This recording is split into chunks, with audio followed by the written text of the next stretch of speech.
Hello everyone, hope you all are doing well. So आज हमारा mains writing का प्रश्न है, climate change can have a major impact on India's food security. Climate change can have a major impact on India's food security means climate change जो हो रही है उसका इंडिया फूड सिक्योरिटी पे काफ़ी मेजर इम्पैक्ट हो सकता है। खैर हो ही रहा है। What measures should India take to tackle it? क्या मेजर्स आप लेंगे इसके लिए? तो आप इस क्वेश्चन को कैसे इंट्रोड्यूस करेंगे? सबसे पहले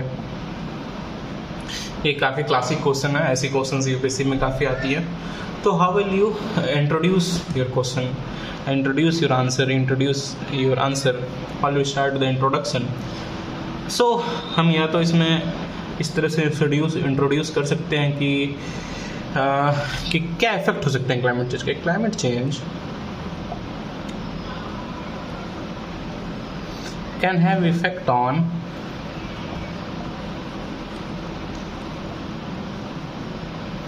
precipitation,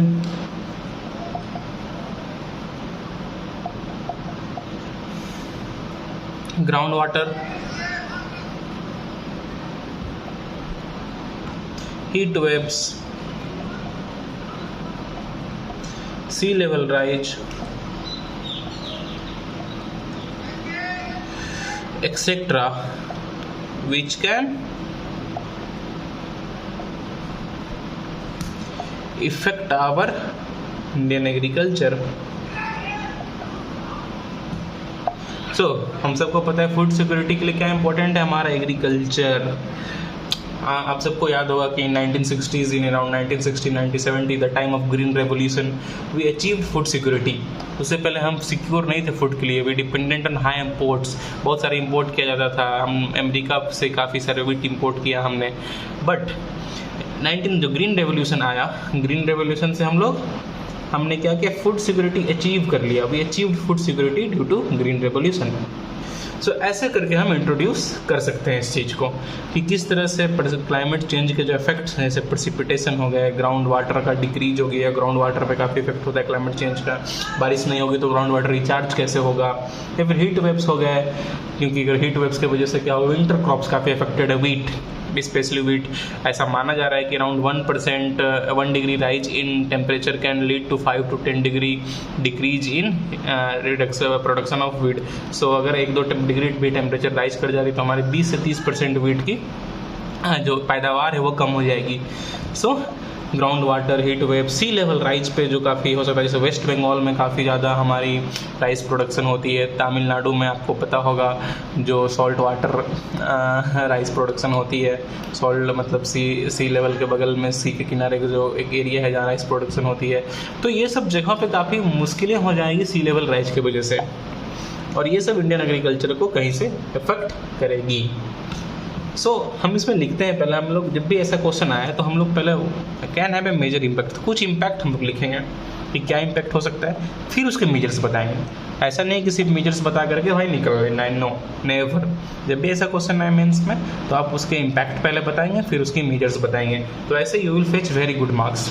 सो अब इसका इम्पैक्ट क्या है, इम्पैक्ट ऑन फूड सिक्योरिटी। क्या इम्पैक्ट हो सकता है क्लाइमेट चेंज का फूड सिक्योरिटी पे? तो हम लोग कुछ इम्पैक्ट्स बताएंगे। सबसे पहले हम सबको पता है कि क्लाइमेट चेंज की वजह से क्या चेंज हो रहा है, हमारा weather. So change in weather pattern, there is a change in our weather pattern, change in weather pattern. और वेदर पैटर्न के चेंज की वजह से क्या हो रहा है, हमारा जो एग्रीकल्चरल प्रोडक्शन है, एग्रीकल्चरल प्रोडक्टिविटी है, वो डिक्रीज हो रहा है, वो घट रहा है। So our agriculture productivity is decreasing due to weather pattern. और इम्पैक्ट्स बताइए। हीट वेव्स, पता है आपको हीट वेव्स का भी एक recent it was in news also कि due to heat waves the milk production in livestock और milk production in cattle is decreasing. जो मिल्क प्रोडक्शन है, जो दूध की पैदावार है वो घट रही है। हमारे जानवर, हमारे मवेशी दूध नहीं दे पा रहे हैं उस लेवल का due to heat waves. So you need to give examples like this type of examples, ऐसे जो आप अनकन्वेंशनल एग्जाम्पल्स दे रहे हैं, आप अच्छे मार्क्स गदर करके देंगे हमेशा। तो हीट वेव्स की वजह से मिल्क प्रोडक्शन हमारी घट रही है, एक इम्पैक्ट है।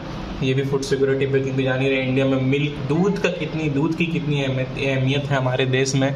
सुबह हमें अभी तक याद है कि जब आप लोग भी बचपन में देखते हो, हमारी माँ हमें रोज़ दूध पिलाती थी, वी डेली हैव मिल्क। सो वो घट रही है हीट वेव्स की वजह से, और जैसे जैसे हीट वेव्स बढ़ रहे हैं वो और ज़्यादा घटने की संभावना है। हम लोग रबिट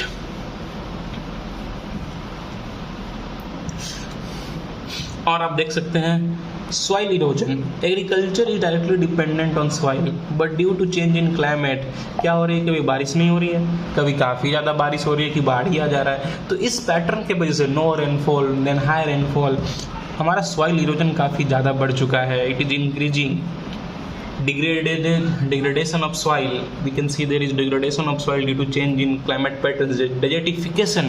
So इन टर्म्स को आपको इसमें मेंशन करना होगा। हालांकि मैं पूरी तरह से तो आंसर नहीं लिख सकता हूँ, मैं बस आपको समझा रहा हूँ, ओवरव्यू दे रहा हूँ, आप उसको कैसे अप्रोच करेंगे। सो ये एक मेजर इम्पैक्ट है। फूड बॉर्न डिजीजेज बढ़ रहे हैं। We are not, due to climate change, we will not be able to get that quality food. और जब क्वालिटी फूड नहीं रहेगी तो बीमारियां बढ़ेंगी, फूड बॉर्न डिजीजेज बढ़ेंगी।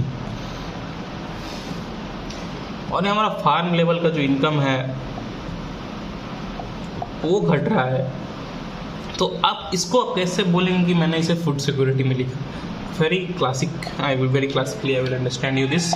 क्या होता है, जब हमारा फार्म लेवल घट रहा है तो फार्मर की इनकम घट रही है, क्लाइमेट चेंज की वजह से प्रोडक्शन घट रहा है तो फार्मर की इनकम घट रही है, तो ये फार्मर्स के लिए फूड सिक्योरिटी का रीजन हो जाता है। जब फार्मर के पास पैसे नहीं रहेंगे sorry when farmers will don't have money, उनके पास पैसे नहीं रहेंगे तो वो इनसिक्योर रहेंगे, उन्हें प्रॉपर अमाउंट में फूड न्यूट्रिशन नहीं मिल पाएगा। आप इसमें न्यूट्रिशनल सिक्योरिटी के बारे में लिख सकते हैं, कैसे कैसे गरीबी बढ़ेगी। हमारा 50% ऑफ पॉपुलेशन इज इनडायरेक्टली और indirectly dependent on agriculture. So agriculture में कुछ भी क्लाइमेट चेंज की वजह से चेंजेज आएंगे तो हमारा एग्रीकल्चर उससे इम्पैक्ट होगा, और उस वजह से वो 50% जो लोग उस पर डिपेंडेंट हैं वो भी इम्पैक्ट होंगे। तो इन सब चीज़ों पे आपको ध्यान रखना है। वाटर टेबल हमारा घट रहा है। आप सबको पता होगा कि अनकन्वेंशनल एग्रीकल्चर जो हमने किया है वो भी एक क्लाइमेट चेंज के लिए रीजन हो चुका है। अभी हमारा जो पंजाब एरिया है, पंजाब और जहाँ पे ग्रीन रेवोल्यूशन अफेक्टेड एरियाज है, पंजाब, हरियाणा, वेस्टर्न उत्तर प्रदेश, उन सब जगहों में वाटर टेबल का लेवल डिक्रीज हो रहा है। So that is also a major concern. तो इससे आप ये पता कर सकते हैं कि जो क्लाइमेट चेंज है उस वजह से there is overall shock on our agriculture production. हमारे एग्रीकल्चर प्रोडक्शन पे ओवरऑल शॉक हो रहा है। There is overall shock on agriculture production. ऐसा नहीं कि सिर्फ इसी इम्पैक्ट या इसी चारों तरफ से हमारा एग्रीकल्चर प्रोडक्शन पे इम्पैक्ट हो रहा है, और which is in turn has effect on our food security. इस वजह से हमारा फूड सिक्योरिटी पे इफेक्ट पड़ रहा है। अब इसमें आप क्या मेजर्स लिख सकते हैं? आप ब्रेन स्ट्रॉम कीजिए 2-3 मिनट। ये सब में ब्रेन स्ट्रॉमिंग काफ़ी इंपॉर्टेंट है। आप जब भी कुछ इम्पैक्ट्स लिखते हैं तो इम्पैक्ट्स को देख के आपको मेजर्स ध्यान में आने लगता है, ये लिख सकता हूँ, मैं ये लिख सकता हूँ। तो कुछ मेजर्स आप कैसे इसको लिखेंगे? और इतना मैंने इम्पैक्ट बताया, और काफ़ी सारे इम्पैक्ट्स हैं, तो आप कमेंट करके बताएं कि आप इसमें और क्या क्या इम्पैक्ट हो सकती है। What are the major impacts of climate change on agriculture. Do comment the impacts, और मेजर्स भी आप कमेंट करें ज़रूर। जो इसके अलावा खैर मैं कुछ मेजर्स को बताता हूँ कैसे अप्रोच करेंगे। सबसे पहला हम लोग एक वेदर बेस्ड एडवाइजरी बना सकते हैं। मेजर्स हम वेदर बेस्ड एडवाइजरी बना सकते हैं जहाँ की किसान को सारी वेदर की जानकारियाँ मिले। फॉर एग्जांपल किसान ऐप, तो किसान ऐप के थ्रू किसान को सारी वेदर की जानकारियाँ मिल सकती हैं। हम सब जानते हैं कि यूएन का ईयर ऑफ मिलेट्स था, हम सबको पता है 2013 को मिलेट्स का ईयर बोला गया था, international year of millets, UN के द्वारा। सो हम मिलेट्स के ऊपर जा सकते हैं। मिलेट्स एक एडेप्टिव अप्रोच है, एडेप्ट करता है ये, adaptive approach in our agriculture. हम सब जानते हैं कि मिलेट जो है उसमें कम पानी की ज़रूरत होती है, वो ज़्यादा क्लाइमेट और सॉइल से उतना इफेक्टेड भी नहीं रहता है, वो अच्छा प्रोडक्शन देता है कम पानी में भी। तो हमें इन सब क्रॉप्स पे शिफ्ट करना होगा। Instead of focusing on rice and wheat, we need to diversify our cropping.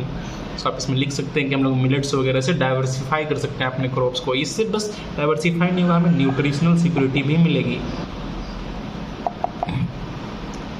और न्यूट्रिशन सिक्योरिटी की बात आई तो आप यहाँ पे एक अप्रोच लिख सकते हैं कि हम लोग को एग्रीकल्चर और न्यूट्रिशन को लिंक करना होगा।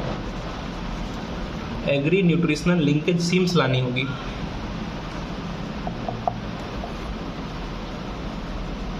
कोई सीम की आप बात कीजिए जो इन दोनों के लिंकेज की वजह से हो, कोई भी, you can give example of any seems.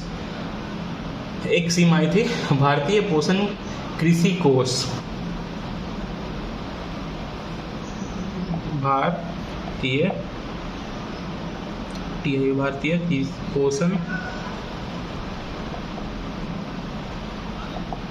कृषि कोष। तो it was dealing on this agriculture nutritional linkage scheme, ताकि हमारा एग्रीकल्चर का प्रोडक्शन भी बढ़े और न्यूट्रिशन भी उन प्रोडक्ट से मिले। इसमें मिलेट्स एक काफ़ी क्लासिकल एग्जांपल हो सकता है। हमें सॉइल के ऊपर ध्यान देना होगा, हमें सॉइल इरोजन बचाना होगा, हमें सॉइल को प्रोटेक्ट करना होगा। We need to save soil from climate. कैसे सॉइल को सेव करेंगे, इरोजन रोकना होगा। हमें नीड बेस्ड इरीगेशन करनी होगी, हमें ड्रिप इरीगेशन जैसे मेथड्स पे जाना होगा। नीड बेस्ड, जैसे अभी हम लोग खेतों में पानियाँ छोड़ देते हैं, वो चीज़ को हटाना होगा। Drip irrigation, need based irrigation, ताकि इससे हमारा क्या होगा, नीड बेस्ड इरीगेशन से क्या फ़ायदा होंगे हमें। नीड बेस्ड इरीगेशन से not only we can save our water but soil both. हमारी पानी की भी बचत होगी और हमारी जो मिट्टी है, हमारी जो सॉइल है, उसकी भी बचाव होगी। तो नीड बेस्ड इरीगेशन पे हमें फोकस करना चाहिए। और सबसे इम्पोर्टेंट तो खैर अवेयरनेस जनरेशन जो है वो करना ही चाहिए, अवेयरनेस जनरेट करना ही चाहिए हमें। और बहुत सारे मेजर्स हैं, आप हमें कमेंट करके बताएं क्या क्या मेजर्स और हो सकती हैं। हमें अवेयरनेस जनरेट करना है सबके लिए। तो ये थे कि आप इस मेन मेजर्स को इनमें ले सकते हैं। अब आप इस क्वेश्चन को कंक्लूड कैसे करेंगे, how will you conclude this question, conclude this answer. आपने इम्पैक्ट बताया, मेजर्स बताया, अब आप इसको कंक्लूजन में कैसे लाएंगे। आप सोच सकते हैं काफ़ी सारे कंक्लूजन हो सकते हैं, कुछ पॉजिटिव अप्रोच हम बता सकते हैं। तो मैं यहाँ पे कंक्लूजन में लिखता participation of every stakeholder,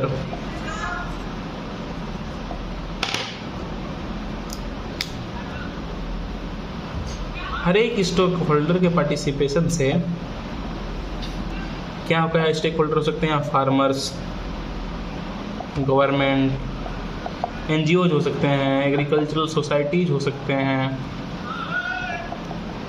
cooperative farming cooperatives, agricultural cooperatives हो सकते हैं। तो इन सब के मदद से, हम सब के पार्टिसिपेशन से वी कैन